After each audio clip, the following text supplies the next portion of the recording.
Hey guys, this is Speed Tiger and welcome back to my channel. और आज के इस वीडियो में मैं आप लोग के साथ एक नई सीरीज शुरू करने जा रहा हूं जो कि इनक्रेडिबल हरकुलिस की होने वाली है।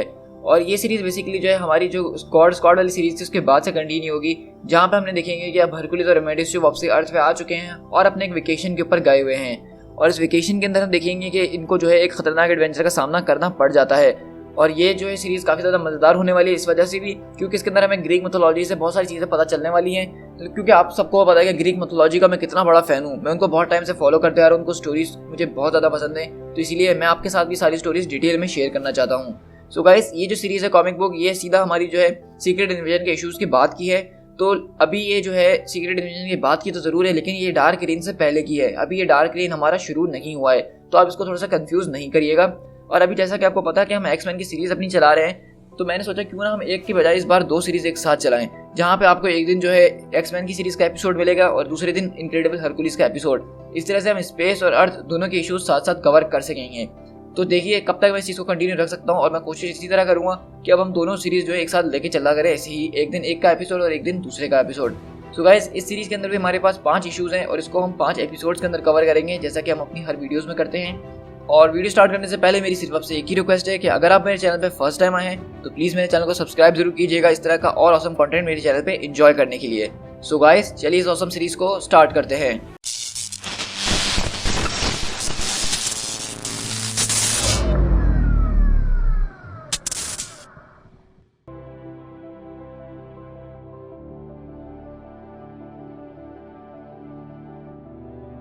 हम यहाँ से जो है न्यूयॉर्क सिटी के अंदर शिफ्ट होते हैं, जहाँ पे एक रेस्टोरेंट के अंदर हम देखते हैं कि बहुत सारे लोग आपस में बातें कर रहे होते हैं। और वो बोलती है कि ओह माय गॉड, सच में क्या तुम हरकुलिस से मिली हो? तो बोलती है कि हाँ, मैं हरकुलिस से मिली हूँ, ये काफ़ी पहले की बात है, लेकिन वो सच में यार जितना पिक्चर्स में अच्छा लगता है सामने से तो वो और भी ज़्यादा कूल और ज़बरदस्त किस्म का है। और इस तरह ये लोग जो है यहाँ पे बैठ के अपनी बातें वगैरह कर रहे होते हैं। और वहीं पे हम देखते हैं कि पीछे जो है एरीज गॉड ऑफ वॉर बैठा हुआ होता है और उसको जो है हरकुलिस की तारीफें सुन सुन के खार चढ़ रही होती है, क्योंकि आपको पता है कि वो हरकुलिस से कितना ज़्यादा जेलस रहता है। और वहीं पे एरीज को गुस्सा आता है और बोलता है कि वेट्रेस, मेरे खाने के ऊपर दोबारा से एक ड्रेसिंग लेकर आओ, ये जो है इस तरह से मुझे नहीं खाना है। तो वेट्रेस आती है और वहाँ पे बोलती है क्या वाकई में अब तो तुम पूरा खा चुके हो, तो मैं इसको क्या ड्रेस करके लाऊं? तो एरीज बोलता है कि मेरा मकसद ये नहीं था। एरीज बोलता है कि मुझे नहीं पता, जाओ और उसको करके लेकर आओ। और वहाँ पे पीछे वो जो लोग होते हैं वो आपस में पूछते हैं कि ये कौन है? तो बताता है कि यार ये एरीज है, गॉड ऑफ वॉर, हरकुलिस का भाई है। तो लड़की बोलती है कि वॉर, यू यार कितना अजीब है ये। वहाँ पे एरीज को गुस्सा आता है और बोलता है कि बस बहुत हो गया, मेरा बिल लेकर आ जाओ। और वहीं पे हम देखते हैं कि एक लड़की आती है और बोलती है कि रहने दो, मैं इसको ले जाऊंगी। और वहाँ पे हम देखते हैं कि कोई और नहीं बल्कि हिप्पोलिटा आती है और बोलती है कि फादर आप कैसे हैं? तो वहाँ पे वो लोग बोलते हैं कि ओ माय गॉड, ये कितना बुढ़ा है भाई। तो एरीज बोलता है कि मैं यहाँ से बस जा ही रहा था। तो हिप्पोलिटा बोलती है कि अभी तो यहाँ पे हरकुलिस मौजूद भी नहीं और फिर भी तुम उससे इतना ज़्यादा तंग हो रहे हो, ये कैसे हो सकता है फादर? तो मैं आपको बताता चलूँ कि हिप्पोलिटा बेसिकली वो है जिसकी बेटी डायना प्रिंस यानी जो डीसी की वंडर वुमेन है। तो हिप्पोलिटा का जो कॉन्सेप्ट है वो ग्रीक मिथोलॉजी के अंदर है, इसलिए इसको मार्वल वाले और डीसी वाले दोनों ही इस्तेमाल कर सकते हैं। और हिप्पोलिटा बेसिकली ग्रीक मिथोलॉजी के अंदर एरीज की बेटी होती है, यानी एरीज गॉड ऑफ वॉर की बेटी, जो कि हमने मूवीज़ वगैरह में इसका कॉन्सेप्ट बहुत दफ़ा चेंज होते हुए देखा है। लेकिन ग्रीक मिथोलॉजी के मुताबिक जो हिप्पोलिटा है वो एरीज गॉड ऑफ वॉर की बेटी होती है और अमेज़ॉन्स जो है उसको पूछते हैं। और वहाँ पे एरीज बोलता है कि आखिरकार तुम्हें चाहिए क्या? तो बोलती है कि मुझे ग्रैंड मदर ने भेजा है, क्योंकि इस वक्त आपको पता है कि हमारी ग्रैंड मदर यानी कि गॉडेस हेरा जो हैं वो अपने हस्बैंड ज़ूस को खो चुकी है मिकाबोशी के जरिए, और इस वक्त वो बहुत ज़्यादा गम में है। तो वो चाहती है कि ओलंपस को जो है एक बार दोबारा खड़ा किया जाए और उसके सारे जो लोग हैं, सारे जो गॉड्स हैं, वो एक बार दोबारा यूनाइटेड हो जाएं। और वो चाहती हैं कि उनका सबसे चहीता बेटा उनके साथ आके खड़ा हो। लेकिन एरीज वहाँ पे अपने पैसे रखता है और वहाँ से जा रहा होता है कि मैं हरकुलिस को खुद डिस्ट्रॉय कर सकता हूँ, मुझे उस जेलस वुमेन की कोई ज़रूरत नहीं है।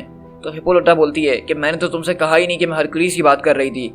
तो एरीज बोलता है ज़्यादा शरीफ बनने की ज़रूरत नहीं है मेरी बेटी, मैं तुम्हारी भाई की और तुम्हारी हिस्ट्री अच्छी तरीके से जानता हूँ। और वैसे भी ये मौसम जो है स्प्रिंग का है, हवा आजकल बहुत बदल चुकी है इंसानों के लिए और खुदा दोनों के लिए। आजकल खुदा और इंसान दोनों ही जो हैं वो बहुत ज़्यादा इंटरेस्टेड है लव और वॉर के अंदर। और यही हमारे इस कॉमिक बुक स्टोरी आर्क का टाइटल है कि हरकुलिस लव एंड वॉर।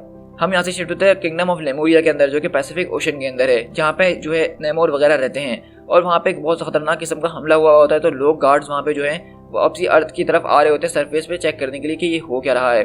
और इस तरह वो लोग बेसिकली यहाँ पे प्रिंसेस नमोरा जो है नेमोर की कज़न, उसको ढूंढने के लिए आ रहे होते हैं क्योंकि वो गायब हो चुकी होती है। लेकिन हम लोग यहाँ पे देखते हैं कि एक बीच के ऊपर जो है वहाँ पे एमेडियस जो आराम से रिलैक्स कर रहा होता है और उससे आके पूछते हैं वो लोग कि ये बताओ सरफेस ड्यूलर कि तुम्हारा लॉर्ड हरकुलिस कहाँ है, हमें उससे मिलना है। तो एमेडियस बोलता है कि यार तुम तो देख ही सकते हो कि हम लोग यहाँ वेकेशन मनाने के लिए आए हुए हैं, तो हमारा डेमीगॉड जो है वो भी थोड़े मजे ले रहा है इस आइलैंड के, और इस वक्त वो एक हॉट ब्लडेड प्रिंसेस के साथ है जो कि अटलांटिस पे है और बहुत ही खूबसूरत है। और इस वक्त अगर तुम मुझसे पूछोगे तो मैं यही कहूंगा कि वो दोनों एक साथ मजे ही कर रहे होंगे अपनी जिंदगी के। इसी तरह हम देखते हैं कि नमोरा और हरकुलिस जो है आपस में वहाँ पे खेल कूद कर रहे होते हैं, मतलब इलू इलू। तो वहीं पे नमोरा उसका हाथ पकड़ती है और बोलती है कि तुमने ये हाथ पकड़ना जरूर ऑटोलस से सीखा होगा, क्योंकि प्रिंस ऑफ पावर मुझे नहीं लगता कि तुम्हारे पास ऐसी शक्ति है। हम एटिलस भी जो है हाथ पकड़ने में बहुत ज्यादा मजबूत साबित होते हैं। तो हरकुलिस बोलता है अच्छा वाकई में, तो आजकल के बच्चे ये बुलाते हैं इस चीज को। वहीं पे वो जो आदमी होता है अटलांटिस का वो बोलता है कि ऑल राइट, मैंने उसको देख लिया है, वो हमारे सामने है, लेकिन हमें यहाँ से चलना होगा। तो दूसरा आदमी पूछता है अरे भाई हुआ क्या, बताओ तो सही। तो बोलता है कि यार मैंने कहा ना बस चलो यहाँ से, हम ज्यादा आगे नहीं जा सकते हैं। वो अपनी कुछ प्राइवेट टाइम्स एंजॉय कर रही हैं। और इसी तरह वहाँ पे हम देखते हैं कि एमेडियस जो का जो है फोन बजना शुरू होता है और वो बोलता है कि हे अथीना कैसी हो। तो बोलती है कि तुम इतना परेशान क्यों लग रहे हो। तो एमेडियस बोलता है कि यार किसी की जिंदगी में थर्ड व्हील हो तो ऐसा ही कुछ होता है, तुम समझ रही हो ना मैं किस बारे में बात कर रहा हूँ। ओह अच्छा हरकुलिस, अच्छा क्या वो क्या कर रहा है, अच्छा छोड़ो जो भी कर रहा है, मुझे पता है वो क्या कर रहा होगा, चलो ये सब छोड़ो, लेकिन मैं चाहती हूँ कि तुम इस वक्त रेस्ट करो क्योंकि मुझे तुम्हारे बिग ब्रेन की जरूरत है हमारे नेक्स्ट क्वेस्ट के ऊपर। तो वो बोलता है एमेडियस कि हाँ ये तुम्हारे लिए कहना बड़ा आसान है, अथीना पैंथियोस और वर्जिन तुम्हारा लास्ट नेम है। और इस तरह हम देखते हैं कि वो बोलती है कि यार तुम्हें ये सब लव वफ के चक्कर में पड़ने की जरूरत नहीं है, तुम अपना दिमाग इस्तेमाल करो। और हरकुलिस वो तो शुरू से यही सब करता आ रहा है, लेकिन तुम सिर्फ अभी इस वक्त जो अपना दिमाग चलाओ और अपनी क्वेस्ट के ऊपर ध्यान दिया करो। और वैसे भी हरकुलिस की बातों में मत आना कभी भी, वो बहुत ज्यादा बड़े बड़े लोगों को ट्रिक कर चुका है पहले भी। जैसा कि सबसे ज्यादा जबरदस्त जो उसने ट्रिक करा था वो हमारा गॉड टाइटन एटलस था। और इसी तरह हम पास्ट की स्टोरी के अंदर शिफ्ट होते हैं ग्रीक मिथोलॉजी की, जो कि 1268 BC की है, जहाँ पे हम देखते हैं कि गॉड टाइटन एटलस जो होता है, जो पूरा का पूरा स्काई होता है अपने शोल्डर्स पे लेके खड़ा होता है। और ग्रीक मिथोलॉजी के बारे में जिन्होंने थोड़ा भी और भी पढ़ा है वो ये जानते हैं कि एटलस जो है वो अपने सारे कंधों पे इसका वजन उठा के खड़ा रहता है। और वो बताती है कि उसको जो ये पनिशमेंट दी गई थी गॉड्स की तरफ से, क्योंकि जब टाइटन्स और ओलंपियंस के बीच वॉर हुई थी तो ये टाइटन एटलस जो था ये उनका कमांडर था, उनको यही जो है लीड कर रहा था उस जंग के अंदर। और इसी वजह से इस जंग के हारने के ऊपर जो है ज़्यूस ने उसको सबसे खतरनाक सजा दी कि वो अपने शोल्डर्स के ऊपर सारी जिंदगी के लिए इन हेवेंस का वजन उठा के रखेगा। और इसीलिए उस जगह को नाम दे दिया गया एक्सेस मुंडी, मतलब सेंटर ऑफ द वर्ल्ड। ये एक ऐसा पॉइंट है इस अर्थ के ऊपर जो कि सेपरेट करता है स्काई फादर्स को मदर अर्थ से। और इसी वजह से ज़्यूस ने इसको जो है यहाँ पे एक निशान के तौर पर बना दिया कि कोई भी अब ज़्यूस के खिलाफ कभी खड़ा ना हो सके, वरना उसको भी ऐसी ही सजा मिलेगी। और वहीं पे हम देखते हैं कि इस तरह हरकुलिस उसके पास आता है और बोलता है ओहो लगता है तुम्हें तकलीफ हो रही है। तो बोलता है कि मुझे टीज करने की जरूरत नहीं है लिटिल मैन, मेरे शोल्डर्स हो सकता है कि ज़्यूस को बिलोंग करते हों, लेकिन मेरे पैर वो अभी भी आज़ाद है तुम्हें कुचलने के लिए। तो बोलता है अच्छा मैं तो सोच रहा था कि तुम्हारे पैरों को थोड़ी देर घास में दौड़ा के देखते हैं और पानी में भिगो के देखिए उनको कैसा लगता है। तो वो बोलता है कि क्या मतलब तुम्हारा। और इसी तरह हम लोग देखते हैं कि वहाँ पे एटलस जो है वो थोड़ी देर के लिए आज़ाद होता है, क्योंकि हरकुलिस ने जो है उसको एक टास्क दिया होता है जो उसके अपने मतलब के लिए चाहिए होता है। और वहाँ पे उसकी बेटी बोलती है आगे कि फादर आप आज़ाद हो गए और आप यहाँ से सेब क्यों चुरा रहे हैं। तो वो बोलता है कि सेटल डाउन गर्ल्स, ये 3 गोल्डन एप्पल्स जो हैं मेरे 3 घंटे की फ्रीडम के एक्सचेंज में मैंने हरकुलिस से सौदा किया है। हरकुलिस बोलता है कि बिल्कुल तुम ठीक कह रहे हो, तुमने यही बात करी थी। और वो बोलता है कि हाँ मैंने कब कहा कि मैं मुकर रहा हूँ, और टाइटन कभी भी झूठ नहीं बोलते हैं। तो हरकुलिस बोलता है कि वेल फिर तो मुझे लगता है कि मेरा 11th लेबर जो है वो आज खत्म होता है। तो वहाँ पे एटलस बोलता है कि हाँ वो बात तो ठीक है मेरे दोस्त, लेकिन गाया ने ये जो एप्पल्स से हेरा को एज अ वेडिंग गिफ्ट दिया था, और अगर तुम यहाँ से कुछ सेब चुरा के ले जाओगे तो ये बहुत खतरनाक हो जाएगा और वो तुमसे बदला लेने के लिए जरूर आएगी। तो क्यों ना मैं तुम्हारी जगह जो उनको डिलीवर कर आ जाऊँ तुम्हारा नाम लेके, और तुम कुछ महीनों के लिए मेरे लिए ये आसमान पकड़ के रखो। तो वहीं पर हरकुलिस बोलता है कि क्यों नहीं भाई क्यों नहीं, तुम्हारी इतनी ज़बरदस्त ऑफर मैं कैसे रिफ्यूज़ कर सकता हूँ, लेकिन क्या प्लीज़ तुम 2 सेकंड के लिए ये आसमान वापसी ले सकते हो ताकि मैं अपने शोल्डर्स पे से इस क्लॉक को सही कर सकूँ, ये मेरा बार बार नीचे जो आ रहा है। तो एटलस बोलता है कि हाँ हाँ बिल्कुल तुम इसको सही कर लो, मैं इसको थोड़ी देर के लिए पकड़ लेता हूँ। लेकिन जैसे ही एटलस वो आसमान दोबारा पकड़ता है तो हरकुलिस वहाँ से वो सेब लेके गायब हो जाता है। और इसी तरह सारी जिंदगी के लिए, सारी इटर्निटी के लिए जो है एटलस उस आसमान को थाम के आज तक बैठा हुआ है। और हरकुलिस ये कहानी जो है नमोरा को भी सुना रहा होता है, और वो बोलती है कि इस कहानी का मकसद क्या है। तो बोलता है कि देखो इस कहानी का मकसद ये है कि तुम एक टीम में काम किया करती थी जिसका नाम एजेंट ऑफ एटलस था, और रियली तुम लोग ने ये टीम उस आदमी के नाम पे बनाई है जिसको सबसे पहले मैंने ही पागल बनाया था। तो मुझे ये सोच के भी हंसी आती है कि तुम लोग ऐसी टीम में काम कर रहे हो जिसको मैं पहले ही पागल बना चुका हूँ। तो समझिए मेरा क्या मकसद था इस कहानी को सुनाने का। तो बोलती कि तुम बहुत फनी हो। तो बोलता कि अच्छा एक और बात बताऊं कि इसके अलावा मैंने किसी और को भी ट्रिक किया है। तो पूछती कि अच्छा वो कौन है। तो हरकुलिस बोलता कि तुम्हें। तो बोलती कि अच्छा तुमने मुझे कैसे ट्रिक किया, क्या तुम्हें याद है जब वर्ल्ड वॉर हल्क के टाइम पे मैंने पूरे मैनहट्टन सिटी को उठाया हुआ था और वहाँ पे पानी भर गया था और मैं सांस नहीं ले पा रहा था और तुमने मुझे थोड़ी देर के लिए ऑक्सीजन दी थी। तो बोलती कि हाँ मुझे याद है। तो हरकुलिस बोलता है कि उस वक्त मैं सिर्फ ड्रामेबाजी कर रहा था, मैं कोई डूब थोड़ी ना रहा था, मुझे तो तुमसे सिर्फ एक किस लेनी थी। और ये बात आपको याद होगी जो हमने हरकुलिस के बहुत पहले के एपिसोड्स में देखी थी, जहाँ पर हरकुलिस जो है पूरा मैनहट्टन सिटी अपने कंधों पे उठाया हुआ था। और वहाँ पे नमोरा उसको मारती है और बोलती है कि तुम बहुत ज़्यादा चालाक हो गए हो। और वो बोलती है कि अच्छा तो ये बताओ कि तुम कितनी देर तक अपना सांस रोक सकते हो। तो हरकुलिस बोलता है अच्छा वो तुम क्यों पूछ रही हो, तुम्हारे दिमाग में क्या चल रहा है? हमारे एटिलन क्रैब होल्ड जो मैंने तुम्हें बताया था ये पानी के अंदर ज़्यादा अच्छे तरीके से काम करता है, तो क्यों ना हम पानी के अंदर जाके चेक करें एक बार। तो बोलता है कि हाँ जब तक तुम्हारे कज़न नेमोर को कोई मसला नहीं है मैं यहाँ पे आराम से तुम्हारे साथ घूम फिर सकता हूँ। लेकिन अचानक हम देखते हैं कि उनके ऊपर बहुत खतरनाक किस्म का अटैक होता है और वो बोलती है कि ये किसकी हिम्मत हुई। और हम लोग देखते हैं कि वहाँ पे जो है अजीबो गरीब लड़कियाँ आई हुई होती हैं जिनके पास गन्स मिसाइल बॉम्ब्स वगैरह हर चीज़ होती है। और हरकुलिस बोलता है कि अरे यार ये तो अमेज़ॉन्स वाले हैं। और इस तरह वो लोग हरकुलिस वगैरह के ऊपर खतरनाक तरीके से अटैक कर रहे होते हैं। और अमेडियस जो दूर से देखता है कि ये क्या हो रहा है, तो वो पूछती है कि ये सिर्फ अमेज़ॉन्स वाले हैं। तो बोलती है कि हाँ यार ये कुछ वाइल्ड लेडीज़ है जो कि कुछ सालों में बाहर निकलती है अपने घरों से। और इतनी देर में वो बात कर ही रहा होता है लेकिन अचानक उनके ऊपर एक आके मिसाइल लगता है जिससे वो दोनों जाके समंदर में गिरते हैं। तो हरकुलिस बोलता है अच्छा हाँ तुम वो क्रैब होल्ड के बारे में कुछ कह रही थी तो आप ट्राई करें क्या? तो वो बोलती है कि शट अप मैन। और वहीं पे अमेज़ॉन्स वाले जो है अमेडियस के पास आते हैं और बोलते हैं कि ये वही लड़का है जिसकी हमें ज़रूरत है, हमें इसको ले जाना ही होगा। लेकिन वहाँ पे हम लोग देखते हैं कि वो लोग उसके ऊपर अटैक करना शुरू करते हैं, लेकिन अमेडियस जो वो अपना दिमाग चलाता है और उन गोलियों से बचना शुरू करता है। और इसी तरह वहाँ पे कुछ लावा जो होता है उनकी गोलियों की वजह से वो उछल के वापसी उन्हीं के ऊपर आता है। और अमेडियस बोलता है कि देखा मुझसे पंगा लेने का अंजाम। लेकिन पीछे से एक लड़की आती है उसके गले पे चाकू रखती है और बोलती है कि तुम मरोगे। लेकिन वहीं पे उनकी क्वीन आती है और बोलती है कि नहीं जरा रुक जाओ ये मेरा है। तो अमेडियस बोलता है कि अरे वाह मेरी तो लॉटरी लग गई भाई। तो अमेडियस बोलता है कि अच्छा चलो मैं तुम्हारे साथ आ तो गया हूँ लेकिन कम से कम अपना नाम तो बता दो। प्रिंसेस अटूम अपना नाम सिर्फ उसी को बताती है जिससे उसका दिल चाहता है और हम तुम्हें नहीं बताने वाले। तो अमेडियस बोलता है कि अटूम अच्छा प्रिंसेस अटूम हो तुम? मैं तुमसे सिर्फ यही पूछना चाह रहा हूँ कि तुम लोग मुझे यहाँ पे लेके कहाँ जाने वाले हो? वहीं पे नमोरा और हरकुलिस देख रहे होते हैं और बोलती है कि देखो ये उनका शिप है, ये नेमोर का शिप है और ये लोग यहाँ से इसको चुरा के लेके जा रहे हैं, यानी इन्होंने अटलांटिस के ऊपर हमला जरूर किया होगा।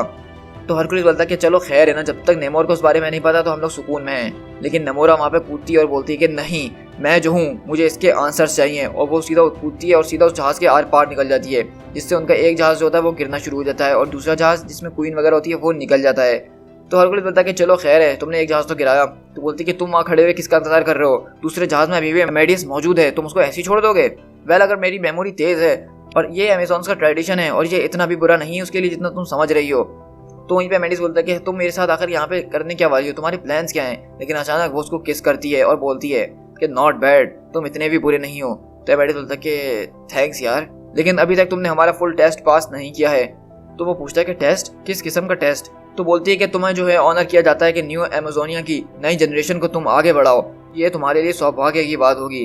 तो वो बोलता है कि सच में क्या मैं कोई ख्वाब वाब तो नहीं देख रहा हूँ यहाँ पे कि इतनी हसीन लड़की मुझे उठा के ले जा रही है और अपनी जनरेशन बढ़वाना चाहती है?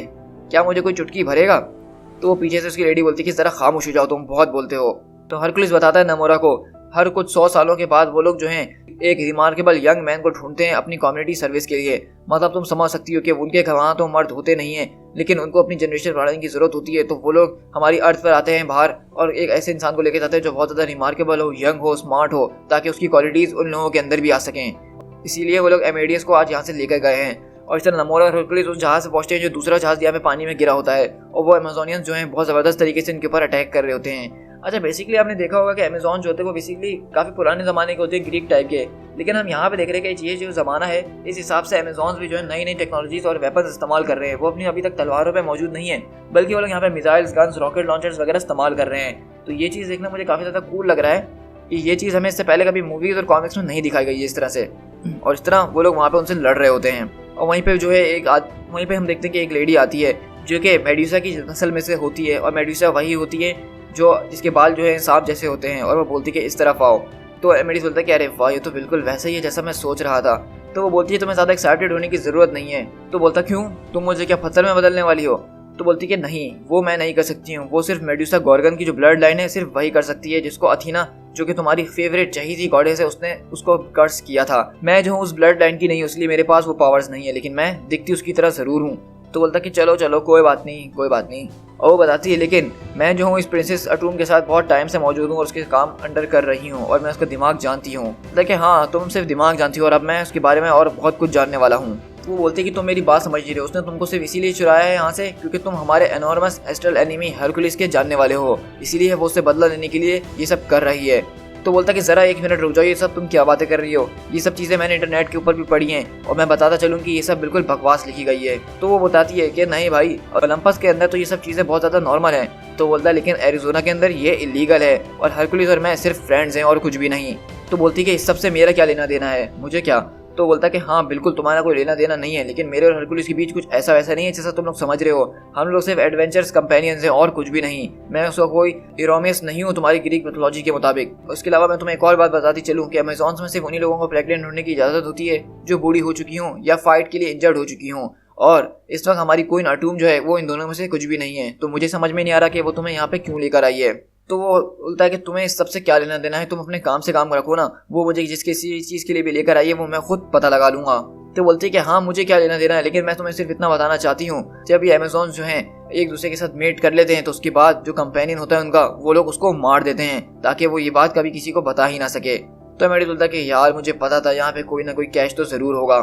और इसी तरह हम लोग देखते हैं कि वो लोग जो है अमेज़ॉन्स के अंदर एक धमाका होता है, वहाँ पहुँचते हैं और सारी अमेज़ॉन्स जो वॉरियर्स होते हैं वो पहुँचते हैं और बोलते हैं कि जल्दी जल्दी चलो बहनों, वो लोग ने हमें ढूंढ लिया है। लेकिन बेसिकली जब वो लोग बाहर आते हैं तो बोलती है कि नहीं, मैंने तुम्हें ढूंढ लिया है, क्योंकि वहाँ पे क्वीन हिप्पोलिटा आ गई होती है इनके ऊपर अटैक करने के लिए और बोलती है क्या तुम लोग का दिमाग खराब हो चुका है, तुम लोग अपने आप को मेरी डॉटर्स बुलाते हो और तुम लोग ये क्या कर रहे हो, तुम्हारी प्रिंसेस अटूम ने तुम्हें ये ऑर्डर्स किसके कहने पे दिए हैं, मैं इससे इनकार करती हूँ और जो लड़का तुम लोग लेकर आए उसको फौरन छोड़ कर आओ। मैं थोड़ी देर के लिए न्यूयॉर्क क्या गई अपने काम के लिए, तुम लोग सब यहाँ पे उथल पुथल मचा के रख दिए।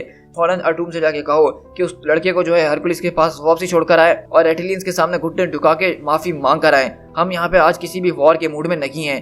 क्या दिमाग के साथ तुम लोग अपने कान भी खो बैठे हो, ये मेरा ऑर्डर है। लेकिन वहीं पे हम देखते हैं कि प्रिंसेस अटूम आती है और बोलती है कि मदर आपको क्या हो गया है, आप बहुत बूढ़ी हो चुकी हैं और ये सब जो है वेंडेंटा आपका हरकुलिस के खिलाफ ये बेकार हो चुका है। मैं जानती हूँ हरकुलिस के साथ आपकी हिस्ट्री है, लेकिन ये जो है एक स्कूल गर्ल की कहानी की तरह हो गया है। अब आप जो है इन सारी चीज़ों से बहुत ऊपर निकल चुकी हैं और आप में अब इतनी हिम्मत नहीं है कि आप कुछ कर सकें। सिस्टर्स अमात्सु मिकाबोशी ने जो है ग्रीक मिथोलॉजी को, ओलंपस को खत्म करके रख दिया है और ये हमारे लिए बहुत अच्छा मौका है। तो हिप्पोलिटा बोलती है कि तुम ये कैसी बातें कर रही हो, मैंने तुम लोगों को बनाया है, तुम लोग सब मुझसे हो। हम अमेज़ॉन जैसे दुनिया के अंदर सबसे ज़बरदस्त वॉरियर्स हुआ करते थे, लेकिन देखें आपने हमें कैसा बना दिया है। लेकिन मैं तुम लोगों से प्रॉमिस करती हूँ कि under the reign of queen Atum हम दोबारा से अर्थ के ऊपर एक बहुत बड़ा मुकाम हासिल करके ही रहेंगे। इसकी शुरुआत करेंगे एटलांटिस को ख़त्म करके। और वहीं पर हरकुलिस बोलता है कि ऑल राइट लेडीज़, चलो बहुत मज़ा कर लिया आज, लेकिन हमें ये सब करने की और ज़रूरत नहीं है। लेकिन वो अमेज़ोनियन जो होती है बीवी एक, वो अपने हाथ से एक बॉम्ब की पिन निकालती है और बोलती है कि in the name of Atum for the glory of New Amazonia. और वहाँ पे एक बहुत ज़ोरदार धमाका होता है जिससे हरकुलिस और नमोरा बहुत दूर उड़ के जाते हैं। और वो बोलती है कि देख लिया तुमने, ये सिर्फ अमेज़ॉन्स है जो जिनकी तुम बात कर रहे थे। तो बोलता है कि यार तुम परेशान नहीं हो, वो लड़का वो काफ़ी ज़्यादा होशियार है, उसने एक एल्डर गॉड को लात मारी है, वो कोई छोटी मोटी बात नहीं है। और वैसे भी मुझे जो है वहाँ पे जाना उसको पीछा करते हुए अच्छा नहीं लग रहा, वो क्या सोचेगा कि मैं हर जगह उसके पीछे पीछे आ जाता हूँ।